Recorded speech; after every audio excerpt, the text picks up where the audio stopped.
अनाथ बेटा। रूपा और शेखर सरिता विहार में रहते हैं। वो अपनी जिंदगी में बेहद खुश होते हैं। दोनों का शौर्य नाम का एक बेटा भी होता है, जिस पर दोनों ही अपनी जान छिड़कते हैं। शेखर, अब तो आप शौर्य को अपनी गोद से नीचे उतार दीजिए, उसके सोने का टाइम हो रहा है। नहीं रूपा, इसे मेरे पास ही रहने दो प्लीज। मैं थोड़ी देर में इसे बिस्तर में सुला दूंगा। लेकिन कल सुबह आपकी ऑफिस में मीटिंग भी तो है ना, और इसके लिए आपको कल जल्दी भी तो निकलना होगा। जाइए, आप भी जाकर सो जाइए। क्या यार, अभी तो मेरी गोद में आया था मेरा बेटा और तुम उसे लेकर जा रही हो।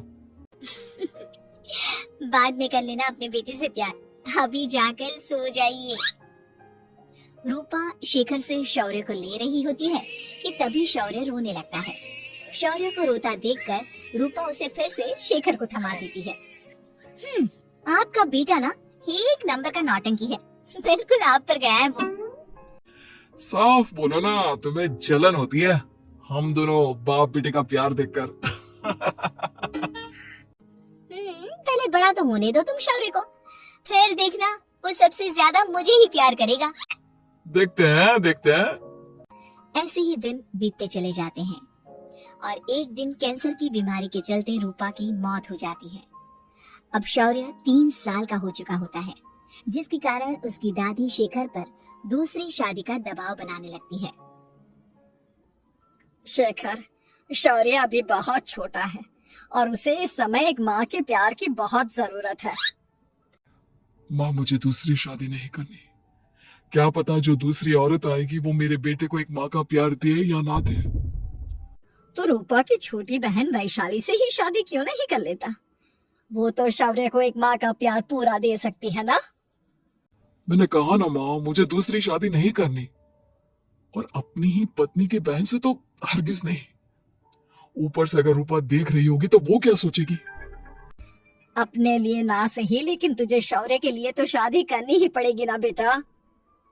शेखर कुछ कहता उससे पहले ही अंजुमन उसे रूपा की कसम दे देती है, जिसके आगे मजबूर होकर शेखर शादी के लिए हामी भर देता है। देखो वैशाली, मैंने तुमसे शादी सिर्फ अपने बच्चे के लिए की है। मैं चाहता हूँ कि तुम उसे एक माँ का भरपूर प्यार दो। शौर्य, आपके साथ साथ मेरा भी कुछ लगता है। अगर आप मुझसे शादी नहीं भी करते, तब भी मेरा प्यार शौर्य के लिए कभी कम या ज्यादा नहीं होता। शादी के कुछ दिनों बाद ही शेखर की माँ की भी मौत हो जाती है। वैशाली शौर्य को एक माँ से भी बढ़कर प्यार देती है। शौर्य को लेकर वैशाली का यूं निस्वार्थ प्यार देखकर शेखर को भी उससे प्यार हो जाता है और कुछ सालों बाद शेखर और वैशाली का भी लड़का हो जाता है। लेकिन इसके बाद वैशाली का शौर्य को लेकर बर्ताव बदलने लगता है। वैशाली, मैं देख रहा हूँ तुम आजकल शौर्य का जरा भी ध्यान नहीं रख रही हो। मुझे पता नहीं था कि आदित्य के होने के बाद तुम इतना बदल जाओगी। आदित्य मेरा अपना सगा खून है और शौर्य दीदी का, फिर मैं दोनों में अंतर कैसे नहीं करूं? माँ भले ही दोनों के अलग अलग है, लेकिन पिता तो एक है ना। अगर मुझे पहले पता होता कि तुम इतनी जल्दी बदल जाओगी तो मैं कभी तुमसे शादी ही नहीं करता। हाँ, तो किसने कहा था आपसे मुझसे शादी करने के लिए? मैं थोड़ी ना आई थी आपके पास, आपकी माँ ही आई थी मेरे घर आपका रिश्ता लेकर। वैशाली, मुझे तुमसे ऐसी उम्मीद नहीं थी। गुस्से में शेखर अपना पैर पटकता हुआ शौर्य को वहाँ से लेकर चला जाता है। पापा, मम्मा मुझसे प्यार क्यों नहीं करती? क्या मैं उनका सगा बेटा नहीं हूँ, इसलिए मुझसे प्यार नहीं करती? मम्मा नहीं करती तो क्या हुआ बेटा, पापा तो करते हैं ना आपसे प्यार। कुछ दिनों के बाद, आज तुझे खाना पीना कुछ नहीं मिलेगा, चल चुपचाप से अपने रूम में जाकर सो जा। माँ, अब भाई को खाना क्यों नहीं दे रही हो? बेटा तू आराम से खाना खा, इस नालायक की चिंता मत कर। एक दिन खाना नहीं खाएगा तो मर नहीं जाएगा ये। अगर भैया नहीं खाएंगे तो मैं भी नहीं खाऊंगा। तू अपने भाई का भक्त क्यों बन रहा है? ये तेरा सौतेला भाई है, सगा नहीं जो तू लक्ष्मण बन रहा है। माँ, आपको इतना भी नहीं मालूम, श्री राम और लक्ष्मण सगे भाई नहीं थे। श्री राम माता कौशल्या और लक्ष्मण माता सुमित्रा की कोख से जन्मे थे। दोनों के सिर्फ पिता एक थे, लेकिन माँ अलग थी।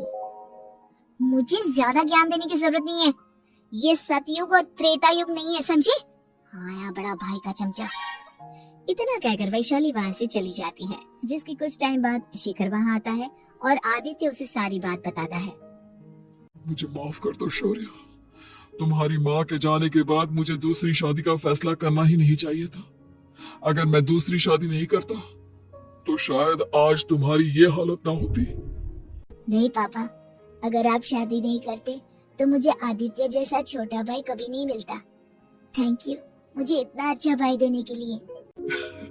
तुम दोनों हमेशा ऐसे ही साथ रहना, फिर कोई भी तुम दोनों का कुछ नहीं बिगाड़ पाएगा। चलो मैं तुम दोनों को आइसक्रीम खिला कर लाता हूँ, बहुत भूख लग रही है ना। शेखर शौर्य और आदित्य को आइसक्रीम दिलाने लेकर जाता है।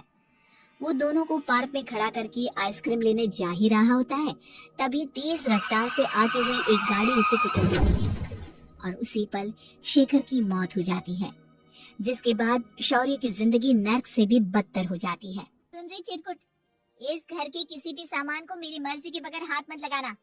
इन सब पर अब तेरा कोई हक नहीं है, समझा? ठीक है माँ, मैं आपकी इजाजत के बगैर किसी चीज को हाथ नहीं लगाऊंगा। चल जाकर अब पूरे घर की सफाई कर। महज 7 साल का शौर्य वैशाली के कहने पर अपने नन्हे नन्हे हाथों से पूरे घर की सफाई करने लगता है। ऐसे ही दिन बीतने लगते हैं, लेकिन मासी से माँ बनी वैशाली को उस मासूम से बच्चे पर जरा भी तरस नहीं आता। क्यों शौर्य, ये घर में इतनी गंदगी कैसे हो रही है? ढंग से सफाई नहीं की है क्या तूने? माँ मैंने तो अच्छे से सफाई की थी, लेकिन आदित्य बार बार इधर उधर चलकर गंदा कर देता है।